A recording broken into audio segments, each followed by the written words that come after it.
Hello students, this video deals with a very special Shakespearean sonnet, Shall I Compare Thee? As shown on a screen, Shall I Compare Thee is one of his magnificent sonnet written by William Shakespeare. As we know, William Shakespeare was born at Stratford upon Avon in April 1564. He was the eldest son of John Shakespeare and Mary Arden. His father was one of the most prosperous men of Stratford. Shakespeare married Anna Hathaway in December 1582. Shakespeare had three children, one daughter and twins, Helmet and Judith. Little is known of Shakespeare's early life. There is one tradition that he fled from Stratford because he was in trouble of deer stealing. This, however, is not universally accepted. There is another tradition that he was for some time a social master. From year 1592 onwards, record of his life and activities are much fuller in the autumn of 1592. Robert Greene, the best known of his professional writer, as he was dying, wrote a letter to three fellow writers in which he warned them against an upstart crow who suppose he is as much able to bombast out a blank verse as best of you. This is the first reference of Shakespeare. It suggested that Shakespeare had become suddenly famous as a playwright.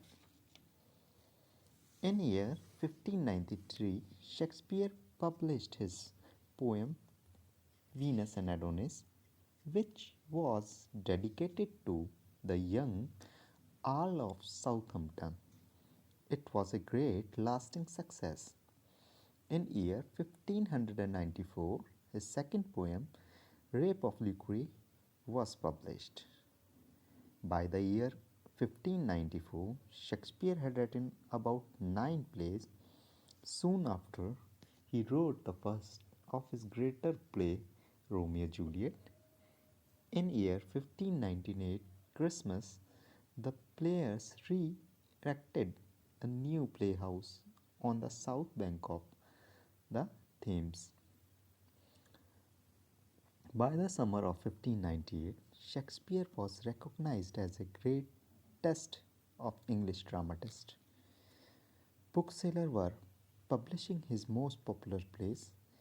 A contemporary young writer named Francis Mears, in a long catalogue of English authors, gave Shakespeare more prominence than any other writer. He mentioned by name 12 of his plays. Queen Elizabeth I died in 1603. King James proved a more enthusiastic patron of his plays. In the early years of King James' regime, Shakespeare wrote All's Well That Ends Well, Misers and Misers, Othello, Macbeth, and King Lear. In the year 1601, Shakespeare had also been writing less. There were now a number of rival dramatists who were introducing new style of drama.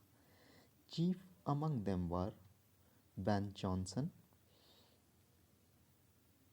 Johnson's everyman in his humor was acted by Shakespeare's company. Shakespeare seems to have retired from the stage by 1608. His name does not occur in the various list of playwrights and players after 1607. Henceforward, he lived for the most part of Stratford, where he was regarded as one of the most important citizens. He still wrote a few plays, chiefly tragedies, tragic comedies. The Tempest was one of the plays written during this period. For the last 4 years of his life, he lived in retirement. His son Hamlet died in 1596. Shakespeare died at Stratford-on on April 23, 1616, and he was buried in chancel of the church before the high altar. His wife survived him. When Shakespeare died, 14 of his plays had been separately published in quarterly booklets. In this sonnet, Shakespeare expresses his thought. The poem is addressed by Shakespeare to his W.H. friend. The poet points out that the fairest and the most resplendent things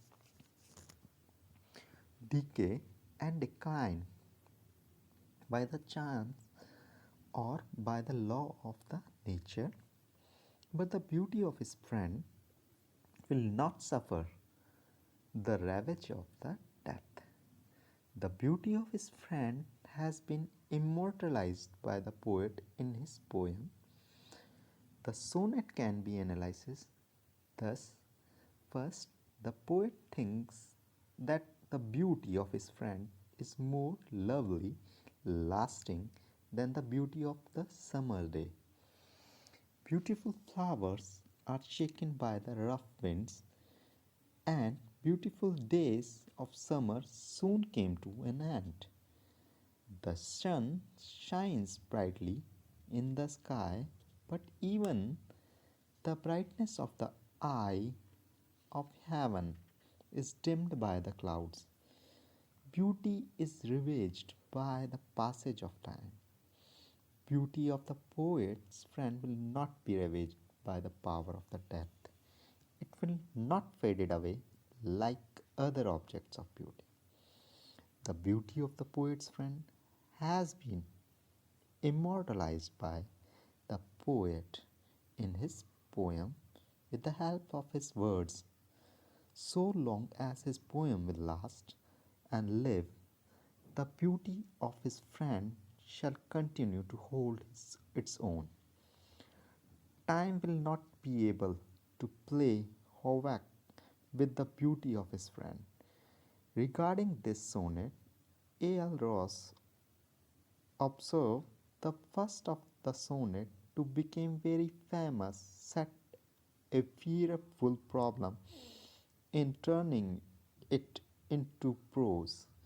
For the most part, one can only repeat its language perfectly, direct and straightforward, no problems of interpretation. While we consider to the text of this sonnet, shall I compare thee to a summer's day? Here, it is the beginning line or a starting line of the sonnet. Thou art more lovely and more temperate, rough wind to shake the darling birds of May. And summer's lease hath all too short a date. Sometimes too hot, the eye of heaven shines, and often in his cold complexion dimmed. And every fair sometime declines by chance or nature's changing course untrimmed. But thy eternal summer shall not fade, nor lose possession of that fair thou owest, nor shall death break thou wanderest in his shade. When in eternal lines to time thou growest, so long as man can breathe or eye can see, so long live this, and this gives life to thee. Here in this sonnet, poets try to immortalize his friend with the help of his words in this poem, and it is very well done by Shakespeare. The poet does not feel inclined to compare his friend's beauty to beauty of a summer's day. He knows that the beauty of summer's day is short-lived. It soon faded away. The beauty of poet's friends is more lovely and captivating than the beauty of summer's day, and the beauty of the flower of May shaken by the rough winds. It is even brighter than the brightest of the sun. The brightness of the sun is often covered by the clouds, but the beauty of poet's friend cannot be exclaimed. With the help of two lines, by thy, but thy eternal summer shall not fade, nor lose possession of that fair thou owest. These lines try to explain the beauty of his most beautiful objects of the nature and human life are the subject to decay and decline, but the beauty of his friend is eternal, everlasting. It cannot be obscured, dimmed, or ravaged by the time or death.